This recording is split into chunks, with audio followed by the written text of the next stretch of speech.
on, everybody? My name is MGTheFuture. Today I'll be bringing another exclusive Maschine Masters tutorial to you guys.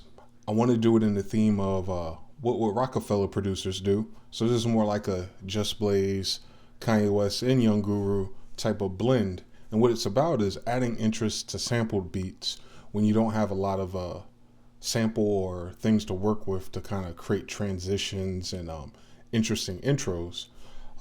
It just be like that sometimes. So I find myself trying to figure out, all right, if I'm composing, I can normally write a bridge or use certain layers of sounds. But if you got strict boom bap or something like that, you got to use all the tricks you have, like effects and things like that. So I want to take you guys through 3 reverb tips that I use to add interest to sample beats. So let's start with the main beat first. I'll let you hear it so you'll understand what I mean. Right now, I just have the sample that I chopped, using that as a singing intro, and it goes straight into the beat. And it's cool, but it's kind of dry, and I'll show you what I mean.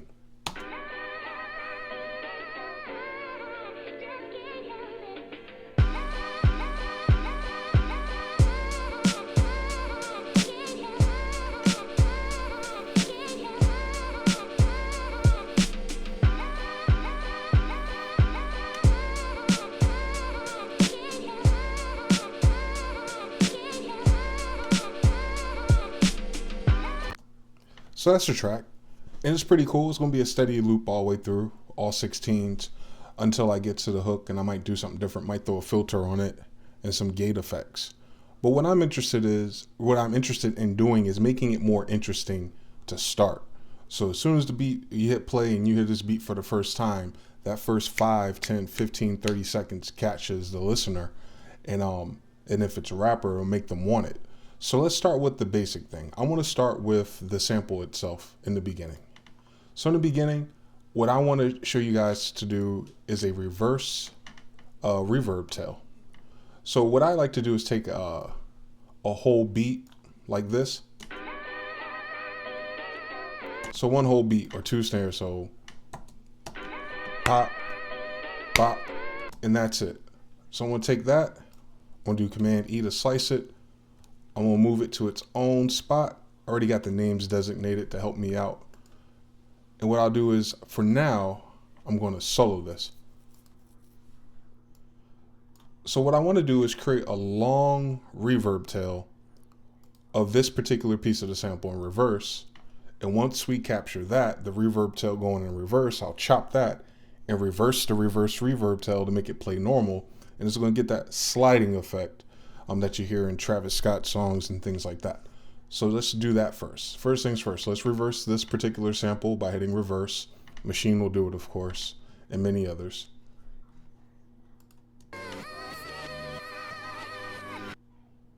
So we get something sounding crazy like that. Now what we want to do is jump on a reverb. It doesn't really matter, I don't think, what reverb you're using, as long as it has a hall or a special setting. So I like the special settings in Ableton because they sound crazy.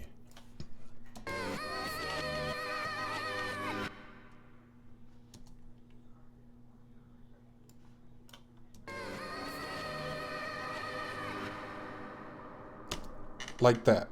There's a long tail there. I might want to dial that back a little bit. Speaking of which, let's show you this tool real quick.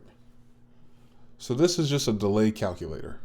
And what you would do is type in your beats per minute. My project's 92, and it'll calculate all the different variations that you can use. If you're using like the Waves H delay or H reverb, you can just hit the sync button. But some reverbs don't have sync for whatever reason in 2017.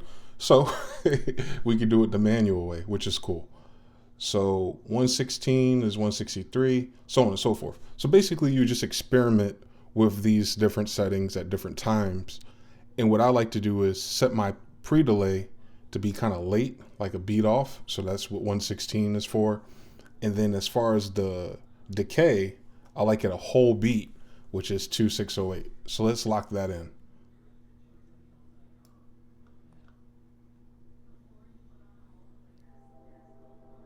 So it's like 2.608. And then the pre-delay, we'll try 16s, which is 163.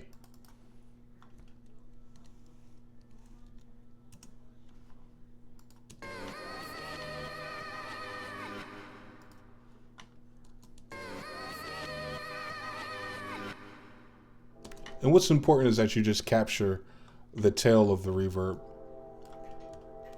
So you can increase the wetness until you get as much as you want.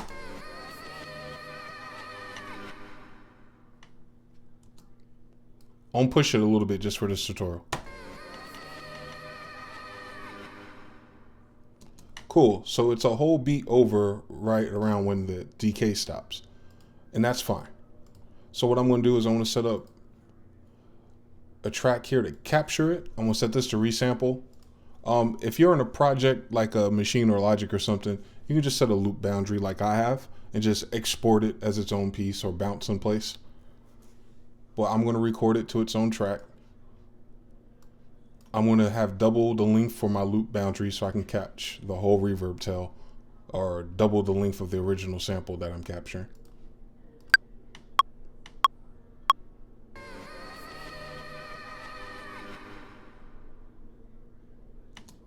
Cool. So now that I got that captured, I'll make it real simple. I just want the tail, right? So I'm gonna slice that. And I got this reverb tail you can barely hear. So what I'll have to do is reverse that.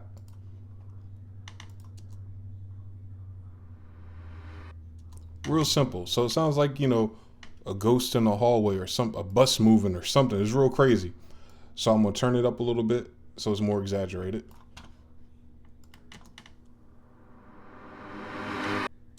Just like that. All right, so let's hear what that sounds like with the reverse reverb going into our intro, and let's see if it helps.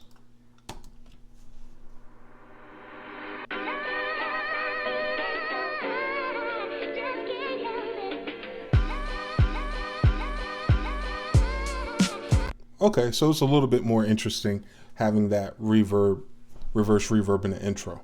So basically all I did is took a beat of the sample, reverse it, add a reverb tail, capture the tail itself, cut the tail in the same length as our original cut, reverse that back after I captured it, put it with the original clip, and you get a nice little buildup. All right, but it still sounds kind of boring. So what normally we would do in the intro is put our voice tags. Lately I've been feeling the James Brown sound effects, such as this one. You can barely hear it. So because it's that kind of character, it's very dry and kind of raspy. So we want to add some reverb and some elements to that to make that stand out a little bit better. But here it is all together so far.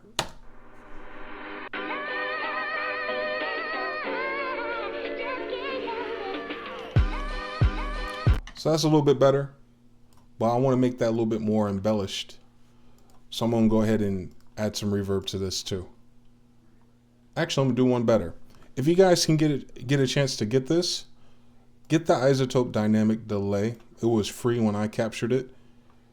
They were giving it away. But the reason why I like this is because it does two things. It'll help you do that Travis Scott hallway voice type thing, because it trashes it. Like if you don't have isotope trash, this particular free plugin has a trash filter. So you could trash the delay and then throw that into a hall reverb or something. So let's mess around with that. That's set to 1/8 dotted. So even if you don't have something like that and you're using a regular delay, remember you can get a dotted measure right here, which would be 489 in this tempo.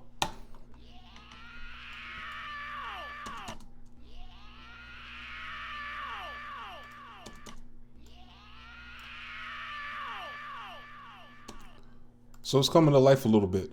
So then I can go and take a regular reverb, or maybe I'll take the same one to kind of keep it consistent. Let me I'm gonna copy that to this track and see what that sounds like.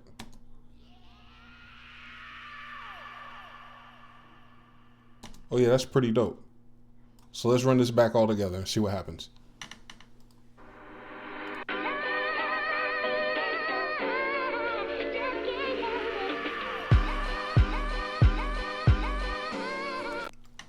Cool. So we got two effects down. It sounded a little bit better. The last thing I wanted to show you guys to kind of bring this to life is the big Just Blaze snare. So this particular snare I have is an actual just blaze snare. Let's see if we get some.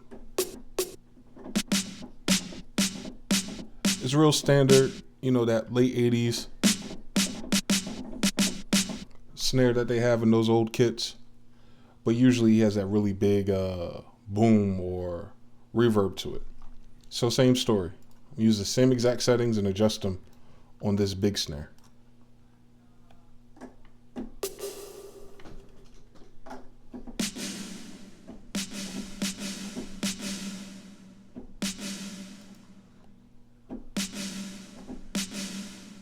So it's the length I wanted, but it's not the right decay, I should say, or it's starting too late. So let's try half of a pre-delay. Let's try 81, which is 132.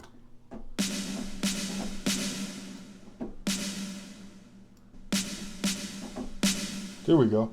And if you want it more dramatic, just lower the pitch.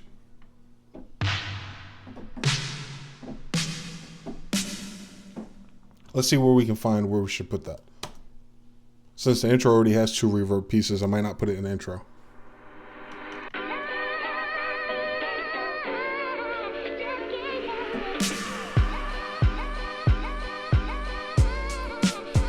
Let's try it right there and then move it around. So I'm gonna highlight this region on the snare track. I want to insert a MIDI clip.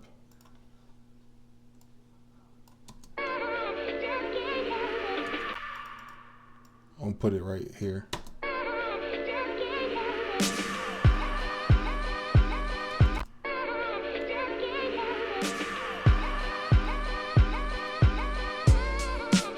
Actually, it might actually be cooler later on. Let me try it here. There we go. Let's see what happens if we drop everything for that moment.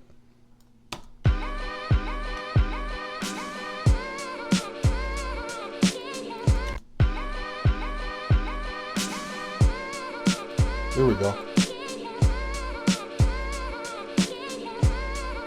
And I won't abuse it, so I won't play it or put it back in until the next verse starts.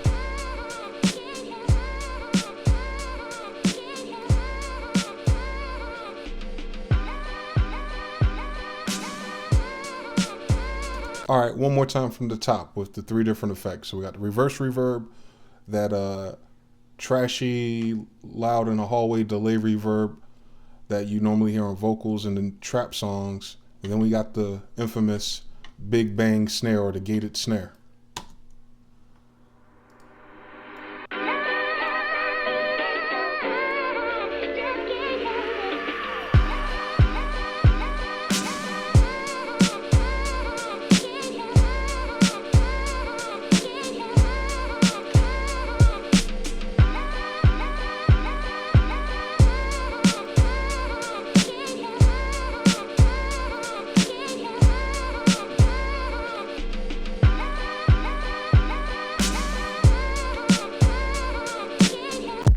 Anyway, I want to thank you guys for tuning in. If you have any comments, questions, or concerns, definitely leave them in the comment box below. If you're not a subscriber already, please subscribe. That'd be a really big support for us. And if you guys have any themes or any producers you want me to cover in future videos, let me know. Hopefully you find these reverb tips useful. Hopefully if you don't have a reverb that has beat mapping or sync options, that delay calculator be very useful. I go by MGTheFuture. You can follow us on Instagram. I'm at MGTheFuture, and also follow the Maschine Masters at Maschine Masters. Thank you guys for tuning in. Until next time.